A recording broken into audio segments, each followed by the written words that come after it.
तो हेलो मेरे यार, आई एम सुप्रीम के इस अमेजिंग एपिसोड में आप सभी लोगों का स्वागत है। और रिज्वाइन करने के लिए और सपोर्ट दिखाते रहने के लिए वेरी वेरी थैंक्स भाई।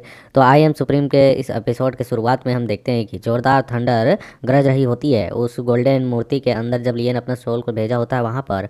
और हमें उसके सोल को भी दिखाया जाता है जैसे वहाँ पर थंडर के झटके लग रहे होते हैं और वह चीख रहा होता है। और फिर हम वहाँ पर देखते हैं लिटिल किंग को, जो कि इस चीज़ को सेंस कर पा रहा होता है। लियन को ऐसा फील हो रहा होता है कि उसके सामने वहाँ पर लिटिल किंग मौजूद और साथ में उसकी थंडर पावर और थंडर बॉडी उसे नजर आ रही होती है उसकी। और लिटिल किंग भी उसकी ओर घूर कर देखता है।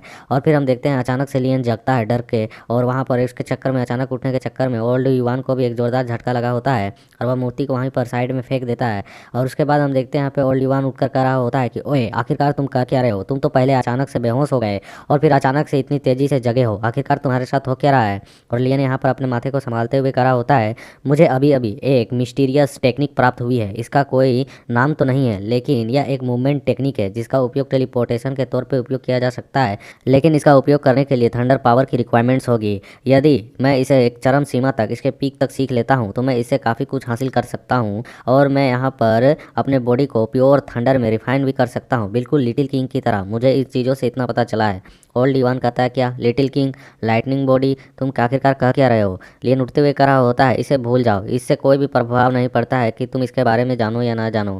फिलहाल मुझे इन चीज़ों से इतना पता चल रहा है कि यह मेरे बॉडी को थंडर बॉडी में बदल सकता है और एक बहुत ही ज़्यादा एक्सट्रीमली पावर मुझे प्राप्त करवा सकता है। ओल्ड ईवान कहता है, रुको, क्या तुमने कहा? वाकई यह एक ग्रेट टेक्निक है लियन, क्या तुमको वाकई ही वापस से तुम्हारी किस्मत साथ दे गई है? तुम्हें इतनी अच्छी टेक्निक मिल गई? और हम देखते हैं यहाँ पे ओल्ड ईवान जो होते हुए भाग रहा होता है। राइटर उसकी ओर सिंबल बनाकर कह रहा होता है कि सेलेस्टियल अजूरा गोल्ड को घटना के बाद, जब उसे लियन प्राप्त किया था, उसके बाद ओल्ड ईवान ने यहाँ पर एक और दूसरा बड़ा मौका गवा दिया, क्योंकि इसको मूर्ति दिया था जांच करने के लिए। ये बुढ़ा पहले जांच किया होता तो इसको मिल गया होता वो टेक्निक। और फिर हम लियन को देखते हैं जो उसे इग्नोर कर यहाँ पर अपने आर्मर को बाहर की ओर निकालता है और कहता है कि कल जब मैं वहाँ पर झांग लिंगुओं का सामना करूँगा तो मुझे यहाँ पर अपने सिक्योरिटी तौर पर अपनी सुरक्षा करनी होगी। भले ही वह एक हाफ मार्शल सोवरेन है, फिर भी उसके पास कुछ ना कुछ तो हिडन कार्ड निकल ही सकते हैं अचानक। इसके लिए मुझे प्रिपेयर रहना होगा। मेरी वर्तमान ताकत के साथ 9वीं रैंक के आर्टिफैक्ट का मरम्मत करना इतना भी आसान नहीं है, थोड़ा संघर्ष तो करना पड़ेगा। और इस डिमोनिक स्काई आर्मर का सबसे महत्वपूर्ण घटक ही यहाँ से गायब है। और फिर वह अपने उस वर्ल्ड गन मोन्यूमेंट के अगल बगल के एरिया में देखता है जहाँ पर पहले से वो डिमोनिक बीस्ट ने अपना थोड़ा सा एनर्जी यहाँ पर भेजा था ना। तो लियन कहता है, क्या मैं सचमुच में इसके शक्ति का उपयोग यहाँ पर कर सकता हूँ, इसे इकट्ठा करके? और वह अपने वहाँ पर एरिया के पावर का उपयोग करके वहाँ के आसपास एरिया में मौजूद उस डिमोनिक क्यूआई को एक जगह इकट्ठा करने लगता है। और लियन कहता है कि यह जो पावर है यह बहुत ही ज़्यादा एरोगेंट है, यह मेरे एरिया के ट्रैप में भी जल्दी आना नहीं चाहता है।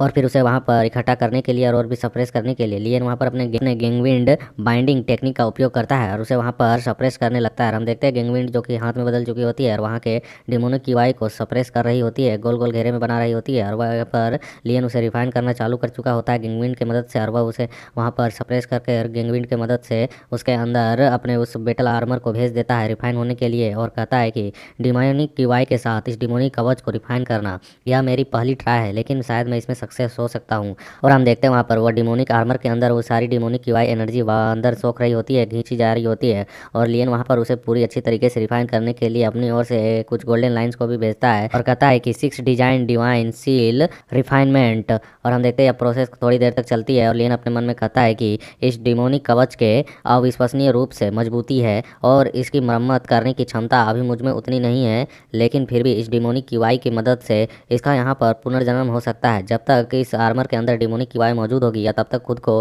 रिवाइव कर पाएगी। और हम देखते हैं लियन ने यहाँ पे जिन गोल्डन लाइंस को भेजा होता है वह यह डिमोनिक कवच वहाँ से रिफ्यूज कर देता है, अपने ऊपर से हटा देता है। यह देखकर लियन चौंक जाता है और कहता है कि क्या जो मेरी रिफाइनिंग मोहर थी, मेरी जो रिफाइनिंग छाप थी, वह यहाँ से हट चुकी है? इसने उसे यहाँ से हटा दिया। और फिर लियन दोबारा से यहाँ पर अपने पास से एक और गोल्डन लाइन को एक्टिवेट करता है और उस पर भेजते हुए कहता है कि गैंगविंड, मेरे लिए इसे सप्रेस करके रखो। और हम देखते हैं लियन वहाँ पर अपने हाथ से उस टेक्निक को भेजते हुए कह रहा होता है विजडम किंग सील। और हम देखते हैं एक जोरदार सील सीधे जाकर उस कवच से लगती है और जोरदार चारों तरफ की वो एनर्जी फैलने लगती है और एक अजीब तरह का माहौल क्रिएट हो जाता है एनर्जी का। और थोड़ी देर के बाद हम देखते हैं लियन पूरा तरह से थक चुका होता है, हाँफ रहा होता है और कहता है कि इस कवच को वास्तव में रिफाइन करना इतना आसान नहीं है, यह बहुत ही विचित्र है। इसे पहनने में मुझे कोई झिझक तो नहीं होनी चाहिए, लेकिन फिर भी इसकी जो सुरक्षा है वह मेरे लिए एक अच्छा विकल्प है। और यहाँ ड्रैगन कह रहा होता है कि मैं तो तुम्हें सलाह दूंगा कि तुम इसका उपयोग कम से कम करो, इसका उपयोग ज़्यादा मत करो वरना तुम भी ईविल हो जाओगे। यहाँ पर लियन कहता है या तो सिर्फ 9वीं श्रेणी का जवान वेपन है, क्या हेवन के ये रूल्स को यहाँ पर ब्रेक करता है? कोई ऐसी चीज़ थोड़ी है कि मैं इसका उपयोग ना करूँ। ठीक है, यह सब कुछ ठीक ही होगा। और हम देख भी पा रहे होते हैं वह कवच रिफाइन हो चुकी होती है और तभी लियन को आवाज़ आती है कि मोटा करा होता है, जागो ब्रदर जागो, कल्टीवेशन करना बंद करो। और हम देखते हैं लियन इस चीज़ को सुनकर कहता है लगता है वह दिन आ चुका है जिस दिन वहाँ पर वह टूर्नामेंट होने वाला है। और हम देखते हैं वह मोटा बाहर से कह रहा होता है कि समय लगभग खत्म हो गया है, अब हमें जागना होगा, जल्दी जागो और चलो।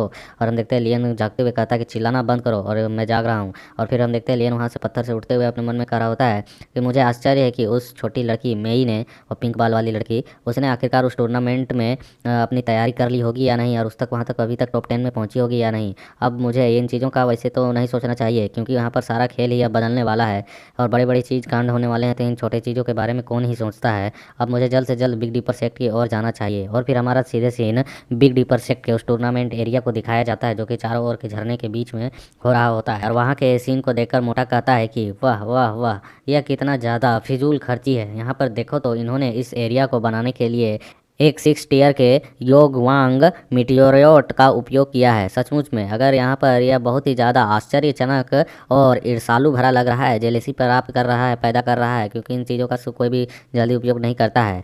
यद्यपि यह योगवांग मीटियोरोट है जो कि लो लेवल के 6 टियर की मटेरियल के तौर पर माना जाता है, लेकिन इसका उपयोग यहाँ पर करना इतनी बड़ी मात्रा में, यह फिर भी यहाँ पर हजारों 6 टियर के आर्टिफैक्ट्स को गाड़ने की क्षमता के बराबर काम करेगा।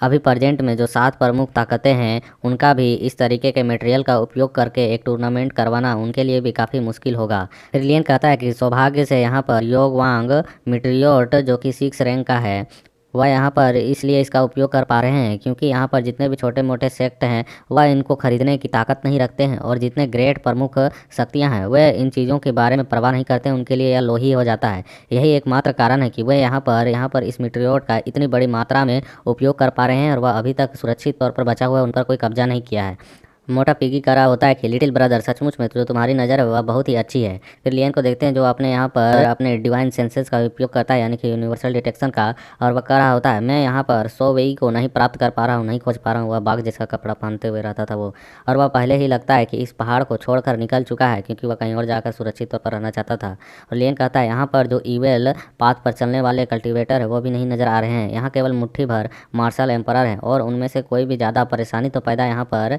मेरे लिए बिल्कुल भी नहीं कर सकता है। और जो लुओ सिनरान और उसका दल है जिसने पहले हम पर हमला किया था, कुछ चोगे वाले बंदों ने जिन लियन पर हमला किया था, वे यहाँ पर कहीं नजर नहीं आ रहे हैं। मुझे नहीं पता आखिरकार वे यहाँ पर किस तरीके के साजिश को रचने की कोशिश कर रहे हैं। और फिर लियन दूसरी ओर देखता है और उधर भी अपने यूनिवर्सल डिटेक्शन को भेजते हुए कहता है कि इसका मतलब यह है कि 10 का यहाँ पर छिपा हुआ ट्रम्प कार्ड कहीं ना कहीं दर्शकों के बीच में या फिर स्टेज के बीच में ही होना चाहिए, वरना 10 इतना बड़ा कदम तो नहीं उठाएगा।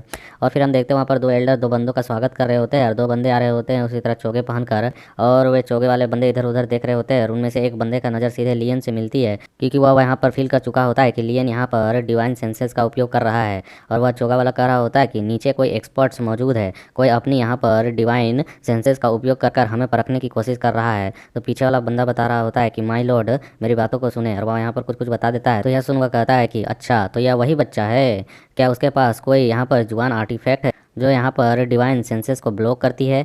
मतलब कि यह भी ट्राई कर रहा होता है लियन की पावर को जांच करने के लिए, लेकिन नहीं कर पाया होता है। और फिर लियन उसी ओर देख रहा होता है और अपने मन में कहता है तो उसके पीछे वाला जो चोगे वाला बंदा है वह आदमी लुओ सिनरान है, उसका समूह यहाँ पर खजाने की तलाश में कहीं भटक रहा होगा। सो वही के अनुसार ये लोग तो बस इवेल कल्टिवेटर हैं, तो फिर वे यहाँ पर एल्डर वाले इस जगह पर क्या कर रहे हैं? वे उन एल्डरों के बीच में आखिरकार क्यों ही हैं? और फिर वहाँ पर उसको उस ओर देखते हुए देख मोटा कहता है कि यंग मास्टर लियन क्या हुआ, क्या वे काले कपड़े वाले बंदे जो एल्डर्स हैं वह आपको जानते हैं, आप उन्हें पहचानते हैं? लियन यहाँ पर कहता है कि वह शायद नहीं जानता है मुझे, लेकिन उसके पीछे जो आदमी है वह एक इवल कल्टिवेटर लीडर है जिसने उस रात हम पर हमला किया था। वह लुओ सिनरान है, लेकिन उस रात मैंने उसे एक अच्छा सबक सिखाया था, उसके बाद मुझे नहीं लगता वह हमें परेशान करेगा।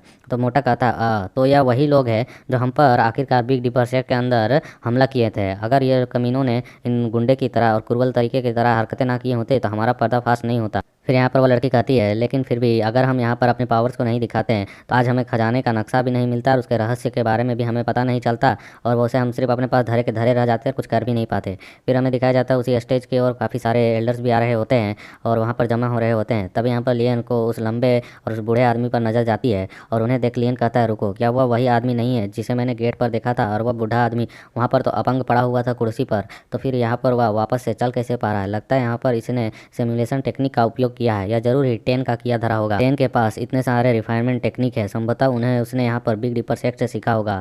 और हमें स्टेज के एरिया को दिखाया जाता है और लेन अपने मन में करा होता है, इसका मतलब यह है कि निश्चित तौर पर यहाँ पर जितने भी एल्डर दिख रहे हैं उनमें से 6 टेन की ओर मौजूद हैं, और यहाँ पर और भी कई सारे बंदे हो सकते हैं जो मेरे खिलाफ भी जा सकते हैं टेन के साथ मिले हुए रहने के बावजूद भी। इसलिए मुझे और भी अधिक सावधान रहने की आवश्यकता है। जब मैं बाद में झांग लिंगुओ के खिलाफ वहाँ पर अपना कदम उठाऊंगा, हमला करूंगा, तो मुझे सुनिश्चित करना होगा कि मैं किसी भी तरीके से वहाँ से भाग कर निकल पाऊँ। इसकी योजना के लिए मुझे 100% श्योर रहना होगा और मुझे टेन और बाकी एल्डरों से भी सुरक्षित और सतर्क रहना होगा। मुझे इन चीज़ों पर खुद का कंट्रोल रखना ही पड़ेगा। और फिर हम देखते हैं वहाँ पर जो टॉप 10 मार्शल आर्टिस्ट होते हैं वहाँ पर आ रहे होते हैं। उनमें से यहाँ पर मिस मई भी होती है जो कि इधर उधर देख रही होती है, और फिर अचानक उसकी नज़र स्टार ऑडियंस की ओर जाती है और वह ध्यान से देखते हुए कहती है कि आखिरकार वह यहाँ पे है। और लियन भी उसको हेलो कर रहा होता है इशारे से, और यह करते हुए देख वह थोड़ी सी चौंक जाती है। और तो वहाँ पर उसके साथ में एक और कल्टिवेटर आई होती है। वह कहती है कि मई डोंगर, क्या तुम उस आदमी को पहचानती हो? वह बच्चा लगभग तुम्हारी उम्र का ही दिखाई देता है, इसके बावजूद भी वह 5 स्टार मार्शल ग्रैंड मास्टर की पावर को पोजेस करता है।